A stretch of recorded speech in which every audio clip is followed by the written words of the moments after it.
So who pays for a rental car after a car crash? Hey folks, I'm Brooks Derrick, a personal injury lawyer in Simpsonville, South Carolina. The short answer to that question is the at-fault party's insurance company. The issue that we run into though is that there is usually a day or 2 or 3 days where the injured party or the person that was not at fault, they need a car. They need to go to work or they do things that you typically would need to do with a car. And the insurance company for the at-fault party is typically trying to investigate the claim. It doesn't make quite sense, right? Because you have an accident report that says that the other person's at fault. The purpose of that accident report is to allow you to be able to get your car and keep moving on with your life. But the insurance company, typically, they will tell you over the phone that they need to talk to their insured before they can approve the rental car. And so that leaves this 1 to 3 to maybe even 4 days of time between the time of the crash and the time you get the car. So unfortunately, in those situations, it's either one of 2 things: the rental coverage on your vehicle,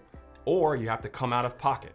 And that typically looks like you call Enterprise or one of those companies, you lay down a credit card and they will let you pick up the car then. In those situations, when that happens, you are entitled to get reimbursed for that money that you come out of pocket with. That money you get at the very end of your case back. It just really stinks between day 1 and day 4 that you have to then come out of pocket for $30 or $40 a day to drive yourself to and from work. One of the important things also is when you are picking out your car in that situation, make sure you have a comparable car to the one that you're currently driving. That's the way that you will get your full compensation back for those days that you rented the car.